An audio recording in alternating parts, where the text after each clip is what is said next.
So in Georgia,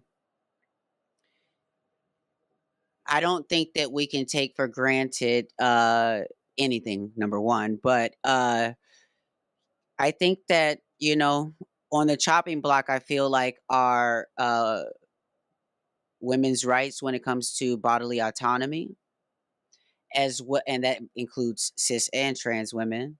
And we have one of the sites for Cop City being built.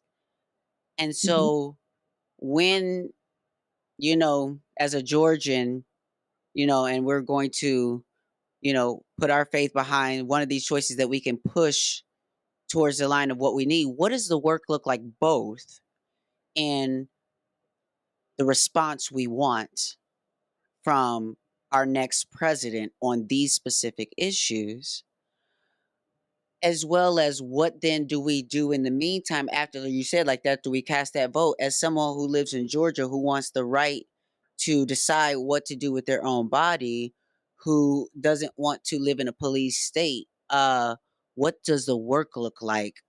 Because I think like right now, one thing that you've talked about and illuminated is that it should be very clear. If it isn't clear to everybody at this point, we are way past the time of just voting.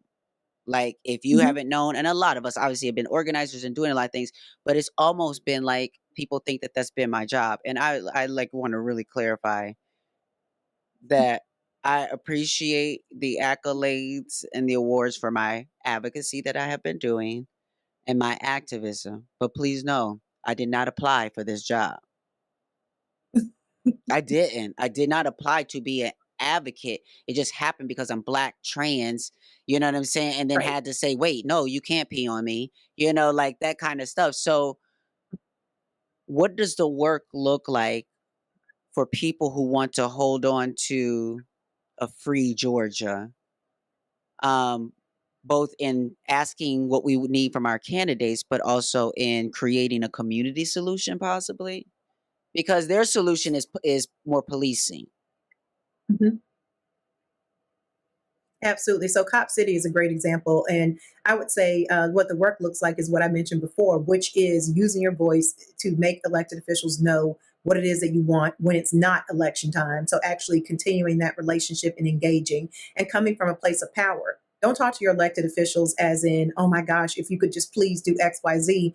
You need to come in with from that place of power, whether it's online, and whether it's online or however you're engaging with them, thinking about it as in I elected you to represent me, so I am telling you what I want. That is the place of power that everyone needs to come from. Yes.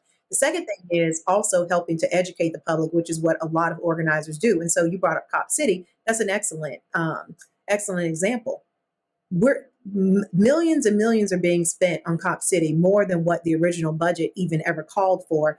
Meanwhile, everyone can look around and see that we do not have enough mental health resources. No matter if you're Republican, Democrat, no matter where you are on the spectrum, everybody will agree that there are just simply not enough mental health resources. Most families don't, every family has folks in their family who struggles with mental health, and most families will tell you, I have no idea what resources are available, or there's not enough resources available when my loved one is having an episode. And so that right there, I think a lot of times people kind of take um, the they think about educating their friends and family on the issues as being some huge major job. It's not. You can just break it down, make it easy. It's just as simple as saying, I don't think we need to be building a militarized police, a cop city, when we literally don't have the basics that we need. And so it's simple things like telling folks we have a limited budget, okay? And if we're spending all of it on policing, we're not going to have any money to spend it on the things that we need, which that actually do reduce crime. And so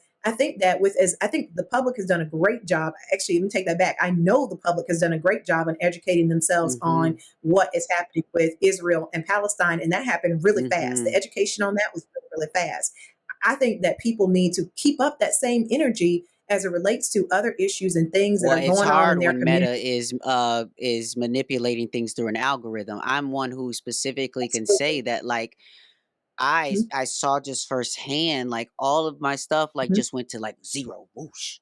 Like and it was Right, just like I have right. 450,000 followers. Why, and Mhm, of course, but it was like And then when I realized that and switched it up, obviously, like, I've changed my profile, I'm turning it into a Trojan horse because I realized my power is not in the hands of Meta.